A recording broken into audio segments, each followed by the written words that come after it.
ಭರತ್ ಬೊಮ್ಮಾಯಿ ಶಿಗ್ಗಾಂವಿಯಲ್ಲಿ ಭರತ್ ಬೊಮ್ಮಾಯಿ ಗೆಲ್ತಾರಂತೆ. ಅಂದರೆ ಇದು ಸರ್ವೆ ಹೇಳ್ತಾ ಇರೋದು. ಶಿಗ್ಗಾಂವಿ ಕ್ಷೇತ್ರದಲ್ಲಿ ಬಿಜೆಪಿಗೆ ಜಯಬೇರಿ ಸಾಧ್ಯತೆ. ಮಾಜಿ ಸಿಎಂ ಬೊಮ್ಮಾಯಿ ಪುತ್ರನಿಗೆ ಗೆಲುವಿನ ಅಂದಾಜಿದೆಯಂತೆ. ಭರತ್ ಮೂಲಕ ಕ್ಷೇತ್ರ ಉಳಿಸಿಕೊಳ್ಳುತ್ತೆ ಬಿಜೆಪಿ. ಅಂದರೆ ಬಸವರಾಜ ಬೊಮ್ಮಾಯಿ ಹಿಂದೆ ಗೆದ್ದಿದ್ರು. ಕಾಂಗ್ರೆಸ್ನ ಯಾಸಿರ್ ಖಾನ್ ಪಠಾಣ್ಗೆ ಗೆಲುವು ಕಷ್ಟ ಇದೆ. ಯಾಸಿರ್ ಖಾನ್ ಪಠಾಣ್ ಕಳೆದ ಬಾರಿ ಬಸವರಾಜ ಬೊಮ್ಮಾಯಿ ಅವರ ವಿರುದ್ಧ 30,000 ಮತಗಳ ಅಂತರದಿಂದ ಗೆದ್ದಿದ್ರು. ಆಯಿತಾ? ಲೋಕಸಭಾ ಚುನಾವಣೆ ಬಂತಲ್ಲ, ಲೋಕಸಭಾ ಚುನಾವಣೆ ಬಂದಾಗ ಇದೇ ಕ್ಷೇತ್ರದಲ್ಲಿ ಕಾಂಗ್ರೆಸ್ ಲೀಡ್ ಬಂದಿತ್ತು. ಬಿಜೆಪಿ 8,000 ಮತಗಳ, ಅಂದರೆ ಪ್ರಹ್ಲಾದ್ ಜೋಶಿಗೆ 8,000 ಮತಗಳು ಕಡಿಮೆ ಬಂದಿತ್ತು. ಸೊ ಹಾಗಾಗಿ ಆ ಲೆಕ್ಕಾಚಾರದಲ್ಲಿ ಮುಸ್ಲಿಂ ಅಭ್ಯರ್ಥಿಯನ್ನು ಕಣಕ್ಕಿಳಿಸಿದ್ರು ಕೂಡ ಬಸವರಾಜ ಬೊಮ್ಮಾಯಿ ಅವರ ತಾಕತ್ತಿಲ್ಲಿ ಕಾಣ್ತಾ ಇದೆ. ಬಿಜೆಪಿಗೆ 47%. ನೋಡಿ, ಇಲ್ಲಿ ಗ್ಯಾಪ್ ದೊಡ್ಡದಿರೋದು ಇವ್ರದ್ದು ಮಾತ್ರ. ಬಿಜೆಪಿಗೆ 47%, ಕಾಂಗ್ರೆಸ್ಗೆ 41% ಮತ್ತು ಇತರರಿಗೆ 12% ವೋಟ್ ಸಿಗತ್ತಂತೆ. ಇನ್ನು ಮುಸ್ಲಿಮರಿಗೆ ಟಿಕೆಟ್ ಕೊಟ್ಟು ಕೈ ಸುಟ್ಟುಕೊಳ್ತಾ ಕೈಪಡೆ ಅಂತ ಮಾತು ಕೇಳಿ ಬರ್ತಾ ಇದೆ. ಪಿ ಮಾರ್ಕ್ ಸರ್ವೆ ಪ್ರಕಾರ ಶಿಗ್ಗಾಂವಿ ಬಿಜೆಪಿ ವಶವಾಗುತ್ತೆ. ಅಂದರೆ ಒಂದು ಕಾಂಗ್ರೆಸ್ಗೆ, ಒಂದು ಬಿಜೆಪಿಗೆ, ಒಂದು JDSಗೆ. ಈ ಹಿಂದೆ ಕೂಡ ಹೆಂಗಿತ್ತು ಹಾಗೇನೇ ಇದೆ. ಭರತ್ ಬೊಮ್ಮಾಯಿ ಶಿಗ್ಗಾಂವಿಯಲ್ಲಿ ಭರತ್ ಬೊಮ್ಮಾಯಿ ಗೆಲ್ತಾರಂತೆ. ಅಂದರೆ ಇದು ಸರ್ವೆ ಹೇಳ್ತಾ ಇರೋದು. ಶಿಗ್ಗಾಂವಿ ಕ್ಷೇತ್ರದಲ್ಲಿ ಬಿಜೆಪಿಗೆ ಜಯಬೇರಿ ಸಾಧ್ಯತೆ. ಮಾಜಿ ಸಿಎಂ ಬೊಮ್ಮಾಯಿ ಪುತ್ರನಿಗೆ ಗೆಲುವಿನ ಅಂದಾಜಿದೆಯಂತೆ. ಭರತ್ ಮೂಲಕ ಕ್ಷೇತ್ರ ಉಳಿಸಿಕೊಳ್ಳುತ್ತೆ ಬಿಜೆಪಿ. ಅಂದರೆ ಬಸವರಾಜ ಬೊಮ್ಮಾಯಿ ಹಿಂದೆ ಗೆದ್ದಿದ್ರು. ಕಾಂಗ್ರೆಸ್ನ ಯಾಸಿರ್ ಖಾನ್ ಪಠಾಣ್ಗೆ ಗೆಲುವು ಕಷ್ಟ ಇದೆ. ಯಾಸಿರ್ ಖಾನ್ ಪಠಾಣ್ ಕಳೆದ ಬಾರಿ ಬಸವರಾಜ ಬೊಮ್ಮಾಯಿ ಅವರ ವಿರುದ್ಧ 30,000 ಮತಗಳ ಅಂತರದಿಂದ ಗೆದ್ದಿದ್ರು. ಆಯಿತಾ? ಲೋಕಸಭಾ ಚುನಾವಣೆ ಬಂತಲ್ಲ, ಲೋಕಸಭಾ ಚುನಾವಣೆ ಬಂದಾಗ ಇದೇ ಕ್ಷೇತ್ರದಲ್ಲಿ ಕಾಂಗ್ರೆಸ್ ಲೀಡ್ ಬಂದಿತ್ತು. ಬಿಜೆಪಿ 8,000 ಮತಗಳ, ಅಂದರೆ ಪ್ರಹ್ಲಾದ್ ಜೋಶಿಗೆ 8,000 ಮತಗಳು ಕಡಿಮೆ ಬಂದಿತ್ತು. ಸೊ ಹಾಗಾಗಿ ಆ ಲೆಕ್ಕಾಚಾರದಲ್ಲಿ ಮುಸ್ಲಿಂ ಅಭ್ಯರ್ಥಿಯನ್ನು ಕಣಕ್ಕಿಳಿಸಿದ್ರು ಕೂಡ ಬಸವರಾಜ ಬೊಮ್ಮಾಯಿ ಅವರ ತಾಕತ್ತಿಲ್ಲಿ ಕಾಣ್ತಾ ಇದೆ. ಬಿಜೆಪಿಗೆ 47%. ನೋಡಿ, ಇಲ್ಲಿ ಗ್ಯಾಪ್ ದೊಡ್ಡದಿರೋದು ಇವ್ರದ್ದು ಮಾತ್ರ. ಬಿಜೆಪಿಗೆ 47%, ಕಾಂಗ್ರೆಸ್ಗೆ 41% ಮತ್ತು ಇತರರಿಗೆ 12% ವೋಟ್ ಸಿಗತ್ತಂತೆ. ಇನ್ನು ಮುಸ್ಲಿಮರಿಗೆ ಟಿಕೆಟ್ ಕೊಟ್ಟು ಕೈ ಸುಟ್ಟುಕೊಳ್ತಾ ಕೈಪಡೆ ಅಂತ ಮಾತು ಕೇಳಿ ಬರ್ತಾ ಇದೆ. ಪಿ ಮಾರ್ಕ್ ಸರ್ವೆ ಪ್ರಕಾರ ಶಿಗ್ಗಾಂವಿ ಬಿಜೆಪಿ ವಶವಾಗುತ್ತೆ. ಅಂದರೆ ಒಂದು ಕಾಂಗ್ರೆಸ್ಗೆ, ಒಂದು ಬಿಜೆಪಿಗೆ, ಒಂದು JDSಗೆ. ಈ ಹಿಂದೆ ಕೂಡ ಹೆಂಗಿತ್ತು ಹಾಗೇನೇ ಇದೆ. ಭರತ್ ಬೊಮ್ಮಾಯಿ ಶಿಗ್ಗಾಂವಿಯಲ್ಲಿ ಭರತ್ ಬೊಮ್ಮಾಯಿ ಗೆಲ್ತಾರಂತೆ. ಅಂದರೆ ಇದು ಸರ್ವೆ ಹೇಳ್ತಾ ಇರೋದು. ಶಿಗ್ಗಾಂವಿ ಕ್ಷೇತ್ರದಲ್ಲಿ ಬಿಜೆಪಿಗೆ ಜಯಬೇರಿ ಸಾಧ್ಯತೆ. ಮಾಜಿ ಸಿಎಂ ಬೊಮ್ಮಾಯಿ ಪುತ್ರನಿಗೆ ಗೆಲುವಿನ ಅಂದಾಜಿದೆಯಂತೆ. ಭರತ್ ಮೂಲಕ ಕ್ಷೇತ್ರ ಉಳಿಸಿಕೊಳ್ಳುತ್ತೆ ಬಿಜೆಪಿ. ಅಂದರೆ ಬಸವರಾಜ ಬೊಮ್ಮಾಯಿ ಹಿಂದೆ ಗೆದ್ದಿದ್ರು. ಕಾಂಗ್ರೆಸ್ನ ಯಾಸಿರ್ ಖಾನ್ ಪಠಾಣ್ಗೆ ಗೆಲುವು ಕಷ್ಟ ಇದೆ.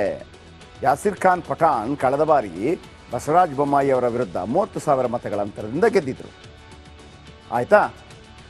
ಲೋಕಸಭಾ ಚುನಾವಣೆ ಬಂತಲ್ಲ, ಲೋಕಸಭಾ ಚುನಾವಣೆ ಬಂದಾಗ ಇದೇ ಕ್ಷೇತ್ರದಲ್ಲಿ ಕಾಂಗ್ರೆಸ್ ಲೀಡ್ ಬಂದಿತ್ತು. ಬಿಜೆಪಿ 8,000 ಮತಗಳ, ಅಂದರೆ ಪ್ರಹ್ಲಾದ್ ಜೋಶಿಗೆ 8,000 ಮತಗಳು ಕಡಿಮೆ ಬಂದಿತ್ತು.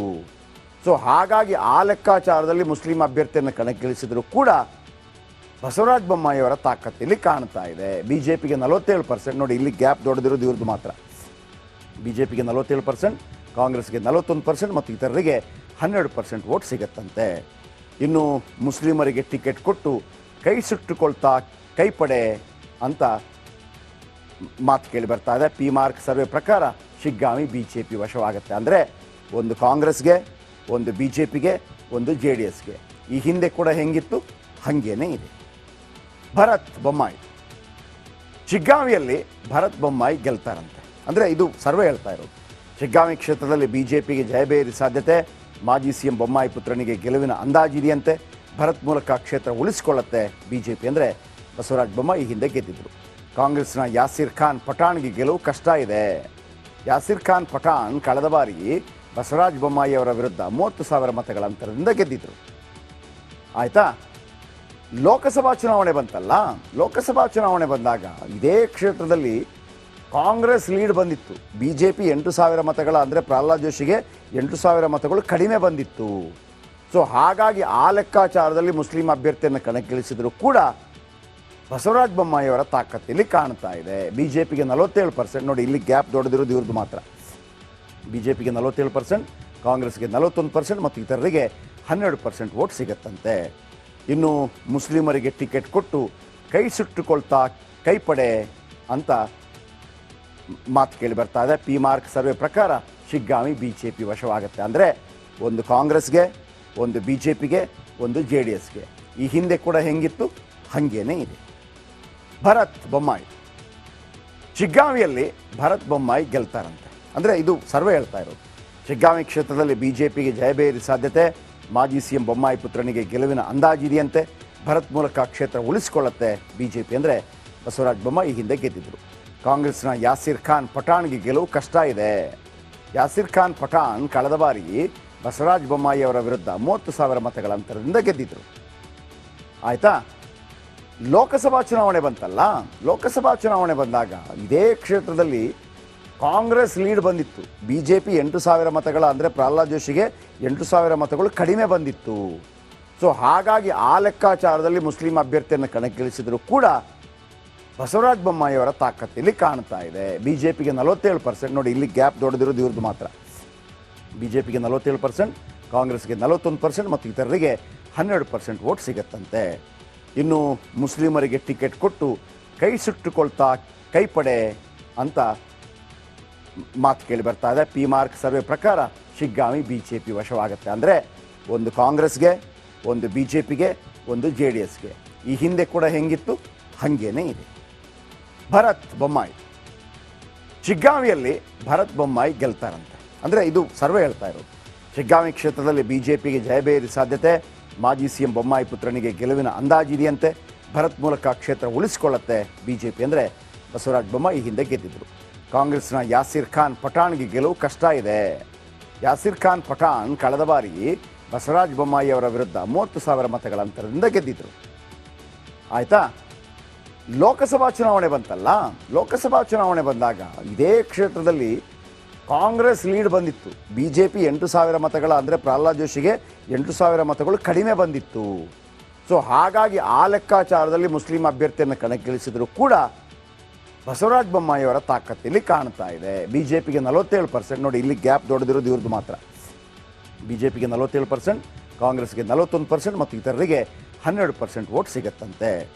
ಇನ್ನು ಮುಸ್ಲಿಮರಿಗೆ ಟಿಕೆಟ್ ಕೊಟ್ಟು ಕೈ ಸುಟ್ಟುಕೊಳ್ತಾ ಕೈಪಡೆ ಅಂತ ಮಾತು ಕೇಳಿ ಬರ್ತಾ ಇದೆ. P-Mark ಸರ್ವೆ ಪ್ರಕಾರ ಶಿಗ್ಗಾಂವಿ BJP ವಶವಾಗುತ್ತೆ. ಅಂದರೆ ಒಂದು ಕಾಂಗ್ರೆಸ್ಗೆ, ಒಂದು BJPಗೆ, ಒಂದು JDSಗೆ.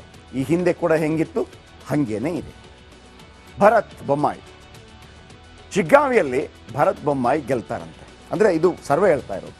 ಶಿಗ್ಗಾಂವಿ ಕ್ಷೇತ್ರದಲ್ಲಿ BJPಗೆ ಜಯಬೇರಿ ಸಾಧ್ಯತೆ. ಮಾಜಿ CM ಬೊಮ್ಮಾಯಿ ಪುತ್ರನಿಗೆ ಗೆಲುವಿನ ಅಂದಾಜಿದೆಯಂತೆ.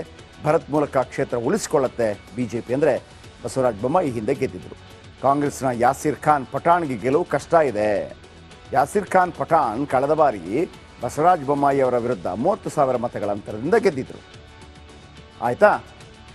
ಲೋಕಸಭಾ ಚುನಾವಣೆ ಬಂತಲ್ಲ, ಲೋಕಸಭಾ ಚುನಾವಣೆ ಬಂದಾಗ ಇದೇ ಕ್ಷೇತ್ರದಲ್ಲಿ ಕಾಂಗ್ರೆಸ್ ಲೀಡ್ ಬಂದಿತ್ತು. BJP 8,000 ಮತಗಳ, ಅಂದರೆ ಪ್ರಹ್ಲಾದ್ ಜೋಶಿಗೆ 8,000 ಮತಗಳು ಕಡಿಮೆ ಬಂದಿತ್ತು. ಸೊ ಹಾಗಾಗಿ ಆ ಲೆಕ್ಕಾಚಾರದಲ್ಲಿ ಮುಸ್ಲಿಂ ಅಭ್ಯರ್ಥಿಯನ್ನು ಕಣಕ್ಕಿಳಿಸಿದ್ರು ಕೂಡ ಬಸವರಾಜ ಬೊಮ್ಮಾಯಿ ಅವರ ತಾಕತ್ತಿಲ್ಲಿ ಕಾಣ್ತಾ ಇದೆ. BJPಗೆ 47%. ನೋಡಿ, ಇಲ್ಲಿ ಗ್ಯಾಪ್ ದೊಡ್ಡದಿರೋದು ಇವ್ರದ್ದು ಮಾತ್ರ. BJPಗೆ 47%, ಕಾಂಗ್ರೆಸ್ಗೆ 41% ಮತ್ತು ಇತರರಿಗೆ 12% ವೋಟ್ ಸಿಗತ್ತಂತೆ. ಇನ್ನು ಮುಸ್ಲಿಮರಿಗೆ ಟಿಕೆಟ್ ಕೊಟ್ಟು ಕೈ ಸುಟ್ಟುಕೊಳ್ತಾ ಕೈಪಡೆ ಅಂತ ಮಾತು ಕೇಳಿ ಬರ್ತಾ ಇದೆ. P-Mark ಸರ್ವೆ ಪ್ರಕಾರ ಶಿಗ್ಗಾಂವಿ BJP ವಶವಾಗುತ್ತೆ. ಅಂದರೆ ಒಂದು ಕಾಂಗ್ರೆಸ್ಗೆ, ಒಂದು BJPಗೆ, ಒಂದು JDSಗೆ. ಈ ಹಿಂದೆ ಕೂಡ ಹೆಂಗಿತ್ತು ಹಾಗೇನೇ ಇದೆ.